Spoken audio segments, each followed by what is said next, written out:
So today I've got a special recipe for you. I'm gonna make you one of my barbecue sauces. And this is one of our very, very favorites. And whenever I make this, it's a request for everybody to have some and so to take home. So that being said, I'm gonna make a raspberry Serrano pepper barbecue sauce. You can put jalapenos in there, and some habaneros wouldn't even be bad, but we're gonna do it with Serrano peppers today, and so I hope it inspires you to stay with me. Go down in the About section below, check out the links I've left for you. I've got my mailing address, my Wild Tree website where you can shop for all organic natural products, as well as my Facebook page. Go hit like over there and join in on the conversation, and let's be friends. Okay guys, let's go make this delicious barbecue sauce. And I'm making a lot because I'm gonna can it. So I'm glad you guys stayed for this because this is really delicious, and you're gonna find, you can make a small batch, you can cut this in half, but trust me when I say you're gonna want the full batch. What I have in here already are 6 cups of frozen raspberries. And I buy them frozen. Fresh raspberries today, I priced 12 ounces of raspberries was for fresh. $7.99 for 12 ounces. That isn't enough to do a fraction of this recipe. And so I buy frozen because they're flash frozen when they're at their peak of ripeness.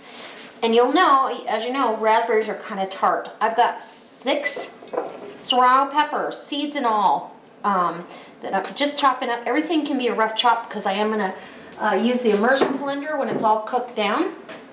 I've got 3 tablespoons of roughly chopped garlic, 1 pretty large onion that I've diced up,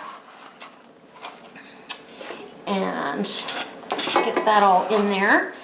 And this should, I mean, you should be able to get quite a bit out of this, and put some back for next time you want to use this. Then I've got, next is going brown sugar.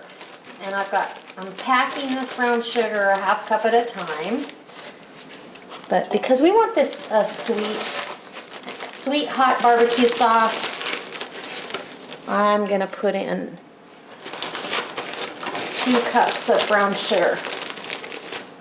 That also acts as a preservative, but it's still less sugar than, actually, you know what? Let's stick with a cup and a half. We'll see how sweet it is. If we have to, I'll add another cup or half cup. Because the berries can vary on how sweet they are. So I tasted one, it tasted pretty tart. But so we've got our brown sugar in. We need some salt to balance this out, just a little bit.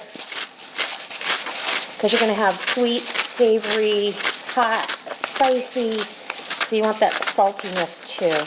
So you probably want at least a couple teaspoons of salt. Nothing else really has too much sodium in here.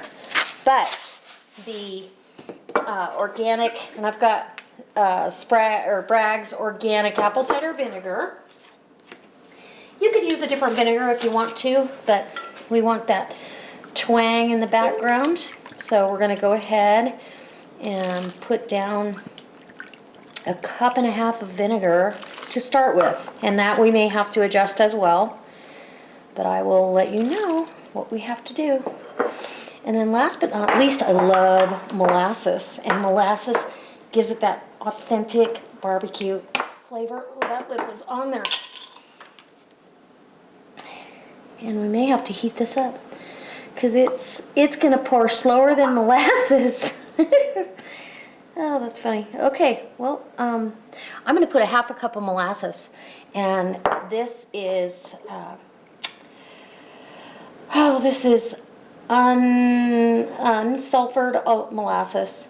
It's actually a dark molasses, but we're going to get this on the stove, and I'll bring you over there and show you what we got. Okay, so half a cup of molasses went in there, and I've got everything heating over the stove. I don't add any liquid to this because, as you can see, as this thaws out and everything starts breaking down, the sugar becomes liquid, and we want this a nice thick barbecue sauce. So it makes my mouth water thinking how good this is and how beautiful and red it is. So we're gonna cook this until the onions and the peppers are soft enough that when I put an immersion blender in there, they all become one and liquefy. All right, guys, I'll be back when I'm doing that and doing a little taste test. So now we're ready. We've simmered this for a good 30 minutes at a, just a nice low simmer, just till these vegetables. And you can tell when the peppers change from that bright green to more like a army green or olive green color. And my onions are soft, the garlic's soft. Now we're gonna blend this up, and you can tell this is not gonna be thick like a barbecue sauce, but I don't wanna reduce it too much, so I'm gonna add a modified food starch called Clear Gel. And unless you live in Amish country, you're not gonna be able to get this readily. I ordered it online because I'm nowhere near Amish country. And so we're just gonna get this blended up. And be very careful with this blender, because if you splatter this, you're gonna have a bad burn. So I'm gonna mix this, and I'll be right back when we add the Clear Gel. Okay, so I wanted to talk a little bit about my measuring cup. I thought I had a 1/2 cup measure, and it was 2/3 of a cup. I added another 2 measuring cups with the 2/3 measuring cup of brown sugar, because it was really tart. And I felt like that was good. I also added a dash of cayenne, but now we're going to taste for the last here before I put the Clear Gel in. And Clear Gel is a thickener that you can actually can with, where you can't do that with cornstarch or flour.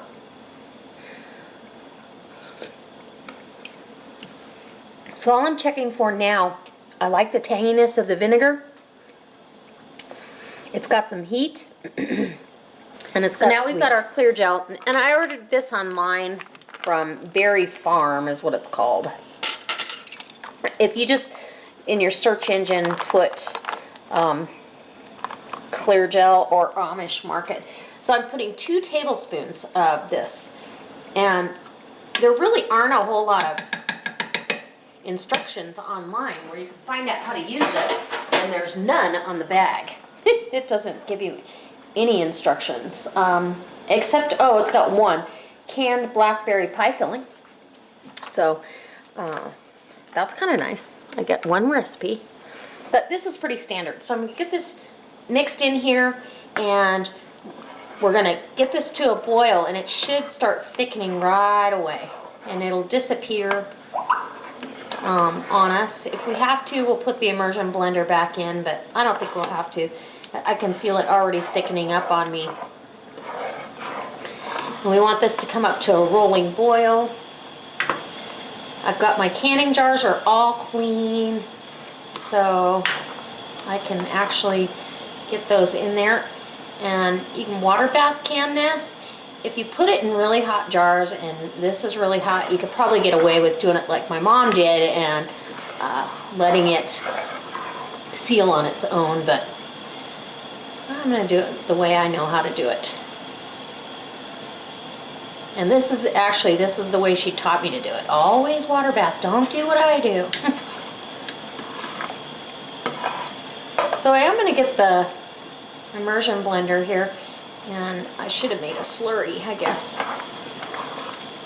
I haven't used the Clear Gel a whole lot, so let's get the immersion blender, get that wet. So this has come to a boil, and you can see how nice and thick that is. And if you wanted it thicker, you could add a little more, but next time I will make like a cornstarch slurry with that before I add it, because that's what I did last time. It's just been a long time since I've used it. So that being said, this is ready to bottle up. Now, you could strain this before you added the Clear Gel and get all the seeds out, but seeds, they don't bother us. If you had some conditions, intestinal conditions, you wouldn't be able to eat the seeds, and some people don't like them. But you could certainly strain this through cheesecloth and get all those seeds out, and you'd be left with this just luscious sauce. But I'm gonna just leave it the way it is. It tells me that it's raspberry. I leave the seeds in my raspberry jam, as well as anything else I do with them. I've got my jars that have been in the dishwasher. They're still really hot.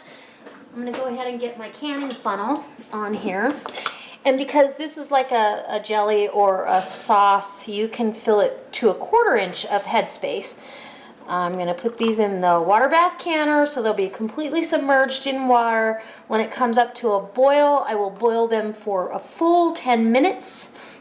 And you can see how thick that is going in. It's really nice.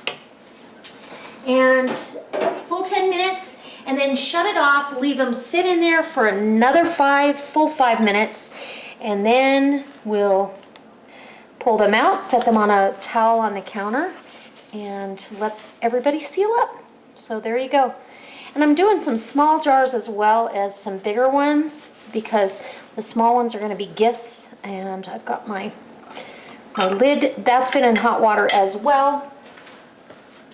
And you want your ring finger tight. And there you go. That's all there is to it. And look how pretty that is. It's just gorgeous. And it'll keep that nice thick consistency. So these have been in the water bath canner for boiling for a full 10 minutes. They've had a chance to rest. And I'm just going to bring them out and put them on a towel. And these are gorgeous. I cannot wait. We are having wings with this sauce tonight. They're going to be chicken wings, and I'm going to use this sauce, and maybe I'll do a video and show you how to do that, but probably not for this dinner. So I got, oh, we're already popping jars. That means we're sealing, which is a good thing. And, oh, there's another one. Love it.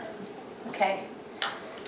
Might need, oh, not one little bitty space of towel left here.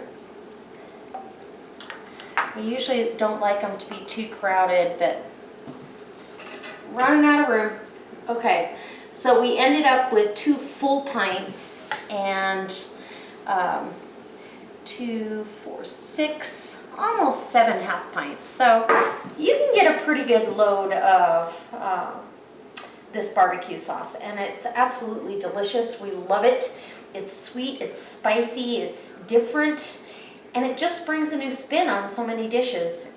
You're gonna find that you can use this in any pork dish. You could use this, put this over top of brie and puff pastry, and you know, your guests are going to love it. So that really inspires you to step outside the box you might be in and try something new, and know that you can do your own home, provide for your family all the things that you love without all the preservatives and additives that we find in the grocery store. So this is easy to make. Takes a little bit of time, but it's really not a lot of work. So I hope it inspires you to stay with me and come back next time. If you're not a subscriber, hit subscribe.